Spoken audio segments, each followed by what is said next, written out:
Bonjour à tous et à toutes, donc bienvenue pour un nouveau chapitre de l'humanité à la recherche de Dieu. Nous sommes jeudi 31 janvier 2019, il est 17h40 et là nous allons voir de l'astronomie à l'astrologie. Depuis fort longtemps, l'agencement du Soleil, de la Lune, des étoiles et des planètes fascine les humains. On a découvert en Mésopotamie des listes de constellations qui datent de 1800 avant notre ère. Grâce à des outils de ce genre, les Babyloniens surent prévoir de nombreux événements astronomiques, tels que les éclipses de lune, les levées et couchers des constellations et certains mouvements planétaires. Les Égyptiens, les Assyriens, les Chinois, les Indiens, les Grecs, les Romains et d'autres peuples de l'Antiquité scrutèrent eux aussi le ciel et consignèrent avec soin le fruit de leurs observations. Ces relevés leur servirent à établir des calendriers qui réglaient le rythme des activités annuelles. Partons de ces observations astronomiques, on s'aperçut que certains événements terrestres semblaient correspondre à des phénomènes célestes. Le cycle des saisons, par exemple, était étroitement associé au mouvement du Soleil. Les marées descendaient et montaient en phase avec la Lune, et la crue annuelle du Nil était invariablement précédée de l'apparition de Sirius, l'étoile la plus brillante du ciel. On en a conclu tout naturellement que les corps célestes jouaient un rôle déterminant dans la venue de tel ou tel événement terrestre. Les Égyptiens d'ailleurs appelaient Sirius celle qui ramène le Nil. Que les étoiles puissent agir sur le cours des événements, voilà qui bien vite donna l'idée d'utiliser ces astres pour prédire l'avenir. Ainsi l'astronomie engendra l'astrologie. Rois et empereurs ne tardèrent pas à entretenir à leur cour des astrologues chargés d'interroger les étoiles sur les questions d'intérêt national. De son côté, l'homme du commun scrutait lui aussi les astres pour tenter de percer les mystères de son avenir. L'histoire de l'astrologie nous ramène, une fois encore, à Babylone. Dans l'esprit des Babyloniens, si les dieux avaient pour demeure terrestre les temples, ils avaient aussi une demeure céleste, les étoiles. Cette conception les amena à regrouper les étoiles par constellation et à voir dans les phénomènes célestes inhabituels, éclipses, apparitions d'étoiles particulièrement lumineuses ou de comètes, des signes annonciateurs d'une guerre ou d'un malheur. Parmi les objets mis au jour en Mésopotamie se trouvaient des centaines de tablettes astrologiques rédigées à l'intention des rois. On y lisait par exemple qu'une prochaine éclipse de lune présageait la défaite d'un ennemi ou que l'apparition de telle planète dans une constellation donnée amènerait un grand courroux sur la terre. La déclaration caustique du prophète Isaïe annonçant la destruction de Babylone illustre à quel point les Babyloniens se fiaient à cet art divinatoire. Nous lisons: Reste donc dans tes sortilèges et avec l'abondance de tes sorcelleries, dans lesquelles tu as peiné depuis ta jeunesse. Qu'il se lève donc et qu'il te sauve, les adorateurs des cieux, les contemplateurs des étoiles, ceux qui, aux nouvelles lunes, divulguent la connaissance au sujet des choses qui viendront sur toi. Selon Isaïe chapitre 47, versets 12 et 13. De Babylone, l'astrologie gagna l'Égypte, la Syrie, la Perse, la Grèce, Rome et l'Arabie. En Orient, les peuples de l'Inde et de la Chine disposaient également de systèmes astrologiques très élaborés.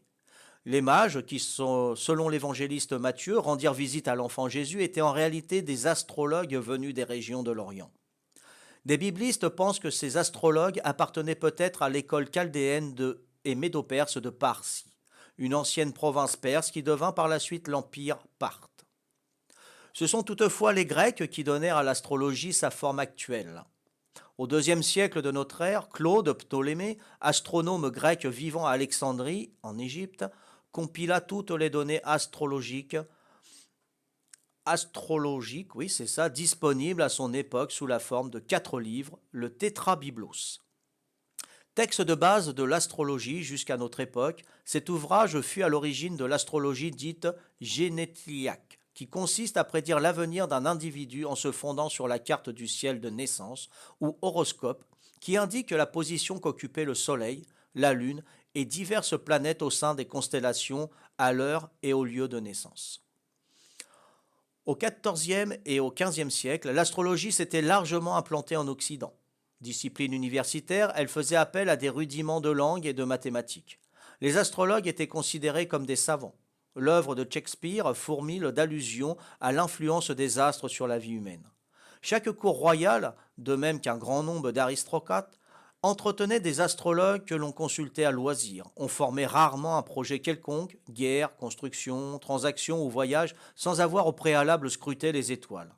L'astrologie avait acquis sa respectabilité. Largement dépouillée de son aura scientifique par les progrès de la science et les travaux d'astronomes tels que Copernic et Galilée, l'astrologie a cependant survécu jusqu'à ce jour.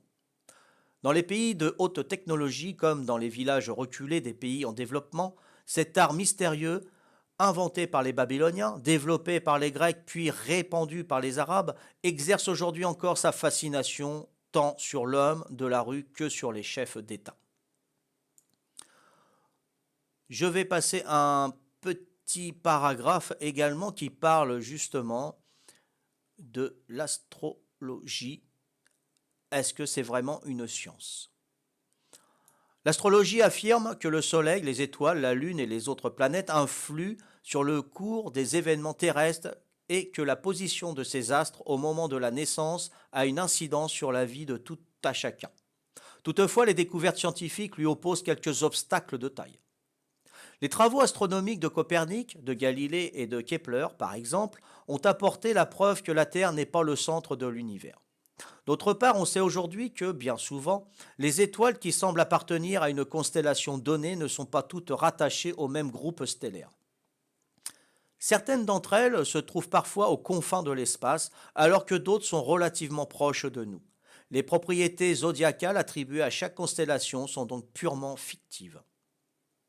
Les planètes Uranus, Neptune et Pluton étaient inconnues des premiers astrologues, car elles n'ont été découvertes qu'après l'invention du télescope. Dès lors, comment leur influence pouvait-elle être prise en compte dans les thèmes astraux établis des siècles auparavant? Comment de surcroît telle planète pourrait-elle être faste ou telle autre néfaste, alors qu'au plan scientifique, ces corps célestes ne sont rien d'autre que des masses de matériaux rocheux et de gaz se déplaçant à grande vitesse dans l'espace? Grâce à la génétique, on sait maintenant que les bases de notre personnalité sont jetées non pas à la naissance, mais lors de la conception, quand l'un des millions de spermatozoïdes du père féconde l'ovule de la mère. C'est pourtant la date de naissance que l'on retient pour établir l'horoscope. Ce décalage d'environ 9 mois devrait, en termes astrologiques, déterminer une toute autre personnalité. Dans son déplacement apparemment parmi les constellations, le Soleil a aujourd'hui à peu près un mois de retard sur son cycle d'il y a 2000 ans, quand furent établies les cartes et les tables astrologiques. Ainsi, d'après ces cartes, un individu né fin juin, début juillet, se trouve placé sous le signe du Cancer, caractère hypersensible, morose, timide. En réalité, le Soleil traverse à ce moment-là la constellation des Gémeaux, censé produire des gens communicatifs, spirituels et bavards. Voilà, bon. Il est donc clair que l'astrologie ne révèle ni de la science ni de la raison. Voilà, donc je voulais, et puis là j'ai rigolé parce que Gémeaux, voilà, moi je suis né en mai et je tombe sur Gémeaux, donc communicatif, spirituel et bavard. C'est dingue, hein. Voilà, donc je vous remercie de m'avoir suivi jusqu'à là, c'est super sympa. Et puis je vous donne rendez-vous au prochain article qui sera aussi captivant, je l'espère. Ciao, ciao, bye bye.